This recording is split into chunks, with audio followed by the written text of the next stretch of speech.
It all started with a whisper, the kind of whisper that turns into a roar overnight. For years, fans watched Papoose and Remy Ma stand together like nothing could ever break them. Through prison, through music, through public scandal, they stayed side by side. That's why when the truth began to surface, it didn't just shake fans. It completely shattered the image of what everyone thought was unbreakable. Because when Papoose finally spoke up, it wasn't about cheating. It wasn't even about betrayal in the traditional sense. It was about manipulation, power, and a secret that had been held over their heads like a ticking time bomb. And that secret had a name, 50 Cent. Nobody saw it coming.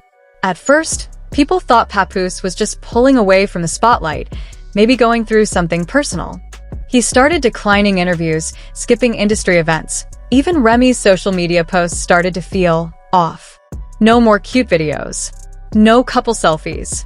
Just silence, broken only by cryptic captions and even more cryptic energy. The kind that makes fans start digging.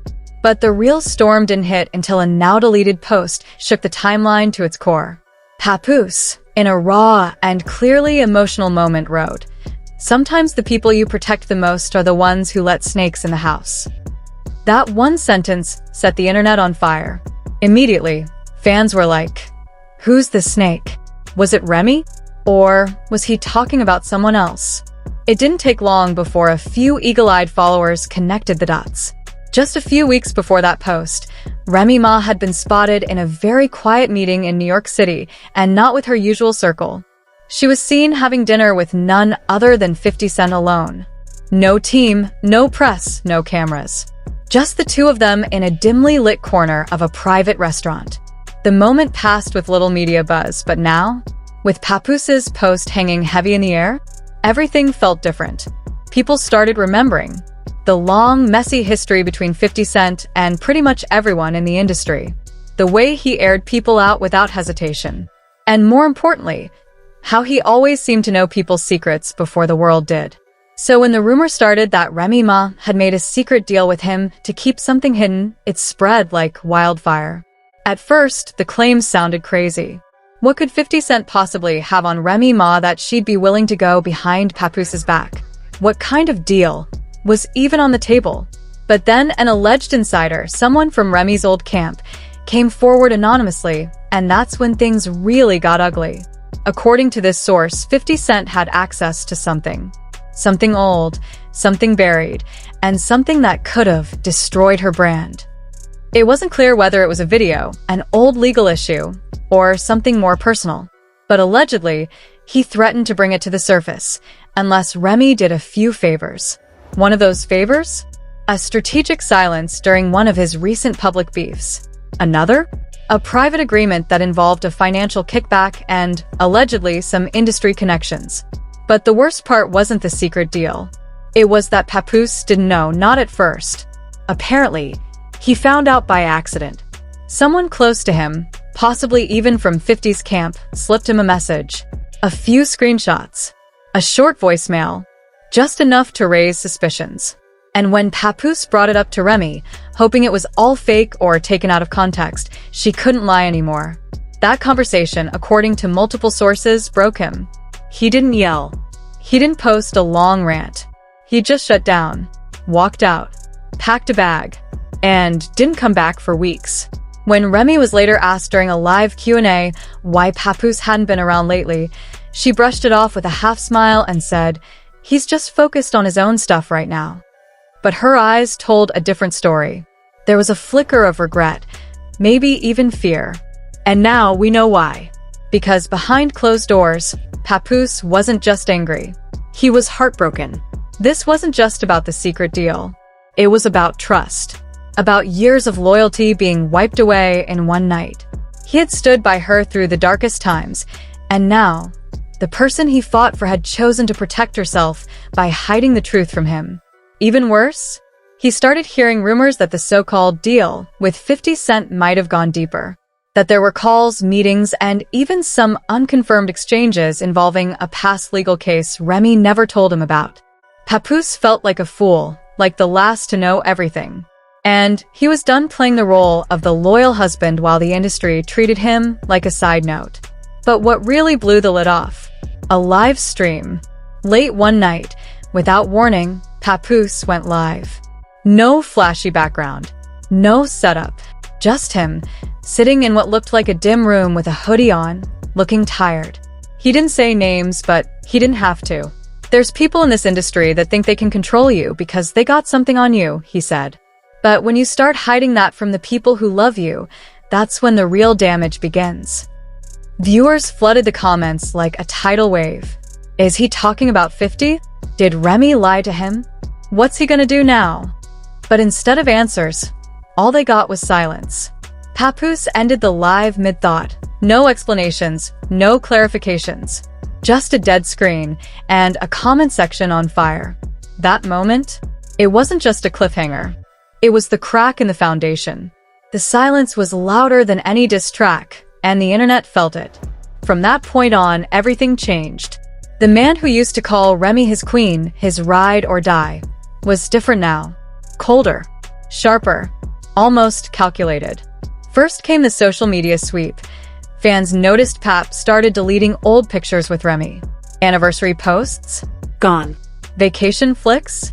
Erased like they never happened. Then came the no-shows. An event they were both scheduled to appear at. Pap skipped it completely. No apology, no excuse. Just absence. And fans were watching.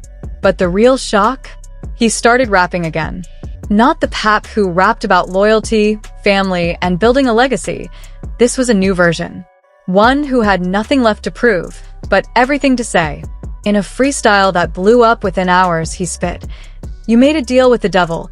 I just read the fine print / said you had my back, but you was hiding your intent." That line? It cracked the internet in half. Fans dissected every word like a crime scene. People weren't just listening, they were decoding.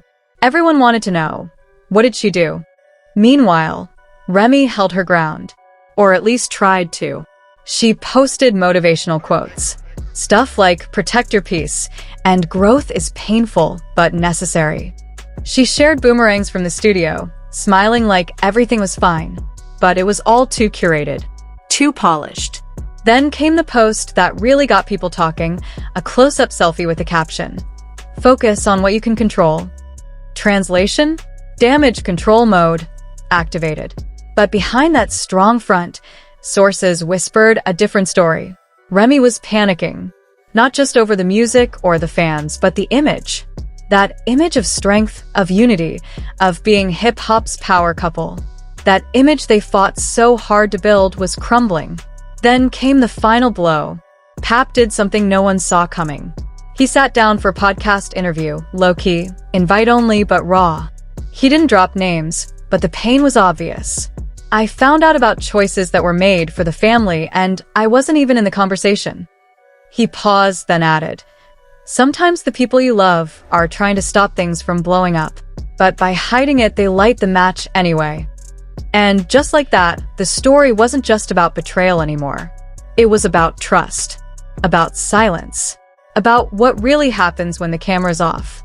And this time, nobody knew how it would end. After that, there was no turning back. The moment Papoose's podcast clip hit the internet, it was like someone poured gasoline on a fire already burning. Social media went crazy. Hashtags started trending. Twitter threads popped up with side-by-side screenshots, old lyrics, and conspiracy theories. Instagram blogs flooded with sources close to the situation. It wasn't just gossip anymore, it was a full-blown hip-hop scandal. Fans quickly split into camps. Team Remy said maybe she was forced to make a tough decision, something behind the scenes, something she kept from Pap to protect him. "Y'all don't know what she was dealing with," one fan tweeted. "She probably carried a secret that would have crushed them both." But the other side wasn't buying it. Protect him? From what? The truth. One user snapped. She was playing chess behind his back while he was writing love letters in bars. And then, just like clockwork, 50 Cent entered the chat, as he always does when chaos is brewing. He posted a meme of himself sipping tea with the caption, "Why y'all mad at me? I ain't the one who folded." That one sentence. Instant meltdown. People lost their minds. Was he confirming that he was the one Remy made the secret deal with? Was he throwing shots at Papoose? Or was he just playing puppet master like always? No answers.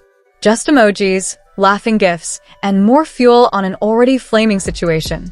Because if there's one thing 50 does better than anyone, it's stir the pot and walk away with a smirk. Behind all the noise, though, the silence between Pap and Remy was deafening. No statements. No denial. Not even a vague subtweet. And that silence spoke volumes. Once the most solid couple in hip-hop, ride or die, Bonnie and Clyde, Mr. and Mrs. Loyalty, now stood miles apart with a digital ocean of rumors between them. The love song stopped. The studio posts became solo. The interviews became awkward. And fans were left doing what fans do best, trying to solve a mystery with half the clues missing. But this story isn't just juicy. It's real. It's about what happens when secrets get heavy, when trust gets tested in front of the world, when the image of a perfect couple is shattered not by a scandal, but by silence. Because if even Papoose and Remy Ma, two soldiers of the culture, couldn't survive the dark politics of this industry, then maybe no one really can.